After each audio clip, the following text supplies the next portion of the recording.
ఆంధ్ర తెలంగాణలో తక్కువ ఫీజులతో high quality results ఇస్తున్న ఏకైక సంస్థ తిరుమల్ ఐఏఎస్ ఇన్స్టిట్యూట్. అమ్మా నాన్న, నేను డిసెంబర్లో ఇండియా వస్తాను. ఇల్లు కడతాను. మీరు దేనికి బాధపడద్దు. నన్ను చిన్నప్పటి నుంచి ఎంతో కష్టపడి చదివించి ఇదిగో ఇంతటి ప్రయోజకుని చేశారు. మీ ఆశీర్వాదంతో ఇప్పుడు ఇక్కడ బాగానే ఉన్నాను.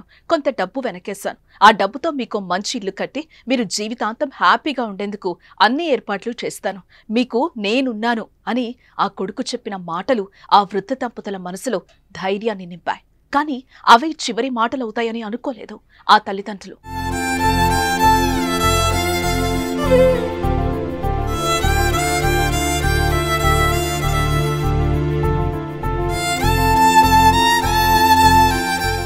కొడుకు మాటలు విని ఎంతో మురిసిపోయిన వారి ఆనందం కొన్ని రోజులకే ఆవిరైపోయింది.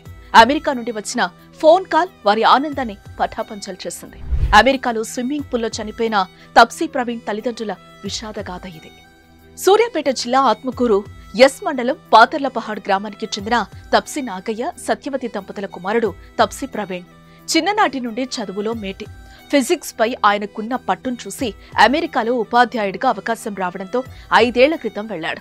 తండ్రి నాగయ్య తనకున్న 2 ఎకరాలకు తోడు చిన్న కిరాణం షాప్ నడిపిస్తూ కూతురు పెళ్లి చేయడంతో పాటు కుమారుణ్ణి ఉన్నత చదువులు చదివించాడు. ఇంకేముంది, తండ్రి నాగయ్య అనుకున్నట్లుగానే కొడుకు ప్రవీణ్ జీవితంలో స్థిరపడుతున్నాడు. కూతురు పెళ్లైపోయింది.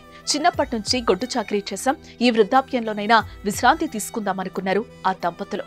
అలా అనుకున్నారో లేదో ఓ పిడుగులాంటి వార్త వారిని ఏనాటికి తీరని శోకసంద్రంలో ముంచింది. అమెరికాలో న్యూ మెక్సికోలో ఉపాధ్యాయుడిగా పనిచేస్తున్న ప్రవీణ్ గత నెల 23న స్విమ్మింగ్ పూల్లో పడి ప్రమాదవశాత్తు మరణించాడు. రోజు ఫోన్లో మాట్లాడే కుమారుడి నుంచి ఆ రోజు ఫోన్ రాలేదు. పని మీద ఉండి మర్చిపోయాడు అనుకున్నారు. కానీ శాశ్వతంగా తమ నుంచి వెళ్లిపోతాడని అనుకోలేదు. తమ చివరి రోజుల్లో బాగోగులు చూసుకుంటాడనుకున్న కుమారుడు లేని లోటును జీర్ణించుకోలేని తండ్రి కన్నీరు మున్నీరుగా విలపిస్తుండగా తల్లి మతిస్థిమితం కోల్పోయి వచ్చే బంధుమిత్రుల వైపు దీనంగా చూస్తోంది. ఇదిగో ఇకనైనా తన కొడుకు వస్తాడేమోనని ఆశగా ఎదురుచూస్తోంది ఆ తల్లి. చిన్ననాటి నుండి చదువులో చురుకుగా ఉన్న ప్రవీణ్ స్నేహంలోనూ ముందే ఉండేవాడు. తమ స్నేహితుడు ఇక లేడు అనుకున్న ప్రవీణ్ స్నేహితులు ఆయన తల్లిదండ్రులకు అండగా నిలిచారు. ఆర్థిక సహాయంతో పాటు మనోధైర్యాన్నిస్తూ కొడుకులేని లోటు తీర్చలేకపోయినా కొంతలో కొంతైనా ఆ వృద్ధ దంపతుల కన్నీటిని తుడుస్తూ స్నేహానికి అసలైన నిర్వచనం చెప్తున్నారు.